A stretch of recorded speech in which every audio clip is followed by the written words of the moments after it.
What's going on, everybody? This is Ryan A. Polk with the wrap up, and I saw Rob Zombie's 3 from Hell this week during its special 3-night showing, which is not in theaters anymore, but will be released on Blu-ray next month in October. And this is the sequel to The Devil's Rejects, which was also written and directed by him. And Devil's Rejects was the sequel to House of a Thousand Corpses, which is also written and directed by Rob Zombie. And when it comes to movies, I feel like Rob Zombie doesn't get the credit like he deserves, because I am a fan of some of his work. And when it comes to his movies, I mean, I enjoyed the Halloween reboot. House of a Thousand Corpses was good. Devil's Rejects was good, which was better than House of a Thousand Corpses. And then you had this movie that just came out that I had liked.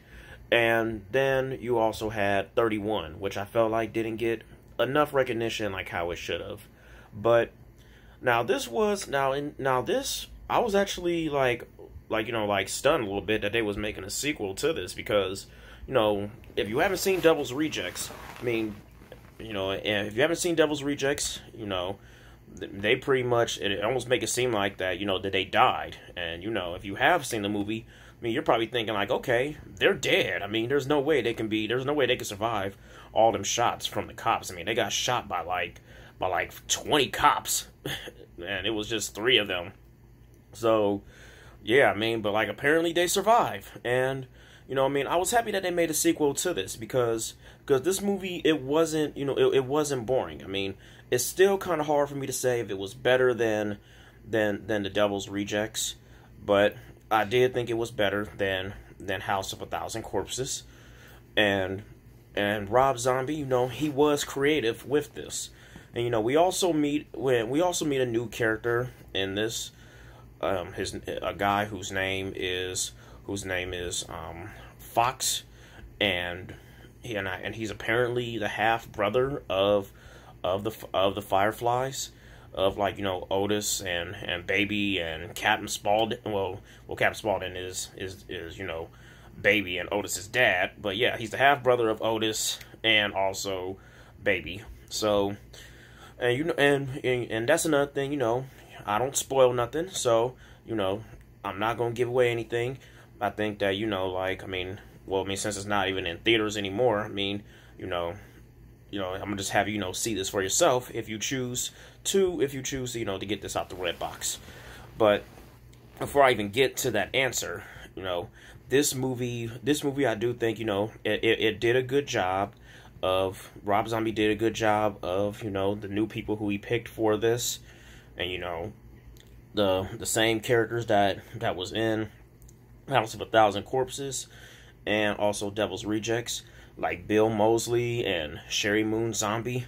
They still got it. They killed it. I mean, they played their characters well, as always.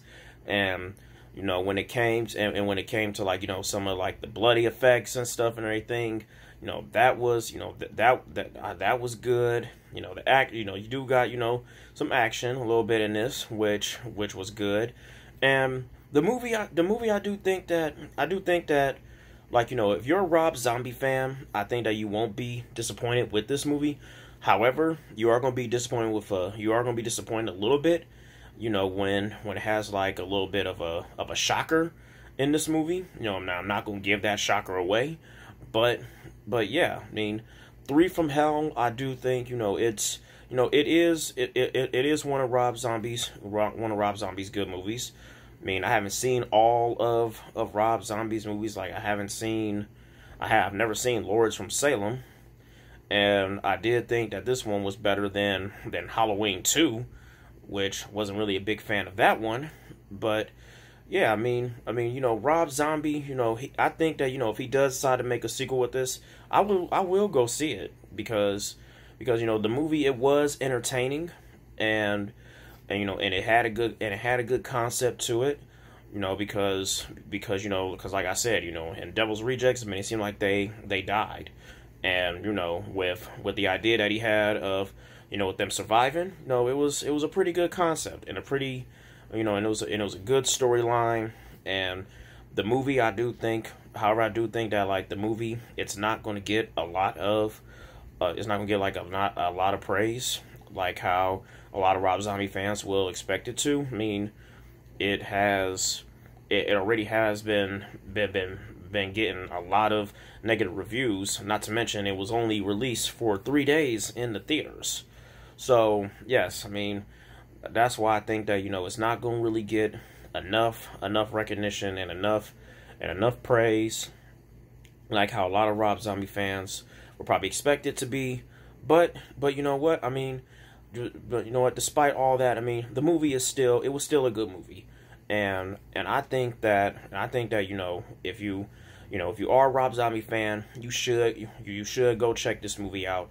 I mean, if you're not a Rob Zombie fan, then man, yeah, then you know, you probably won't. You probably shouldn't even check this out. I mean, if you're not a Rob Zombie fan, but you still want to see this, you still, you know, I mean, you still, you know, I ain't gonna say you should probably see House of a Thousand Corpses and Devil's Rejects before seeing this, even though you kind of should. But you know, at least, you know, I mean, like, since it's gonna be at the Red Box, at least get it from the Red Box, rather than them buying a DVD if you're not a Rob Zombie fan and if you just want to see this. I mean, like, go get it from the Red Box at least to go check it out. I mean, because can't really say wait for it to go see it in theaters because it's not in theaters anymore. But yes, Three from Hell, for its grade, I give that movie a B. I give it a B. And out of 5 stars, I give that movie 3 out of 5 stars. Well, actually, you know what? I'll give it 3.5. 3.5 out of 5 stars. Only because of just how, you know, of how good everything was when it came to like the gory scenes, and when the Fireflies, when they was like, you know, fucking people up and stuff and everything, you know, they still got them kill moves, and they even had some better ones too. I mean, yeah, Sherry Moon Zombie and Bill Moseley and Richard Blake, who plays Fox in this, you know, they know how to kick some ass. Yeah, I mean, those are people you do not want to get a cell with, you know, if you was to ever go to jail. So yes. With that being said, this is Ryan A. Polk with the wrap up, signing off.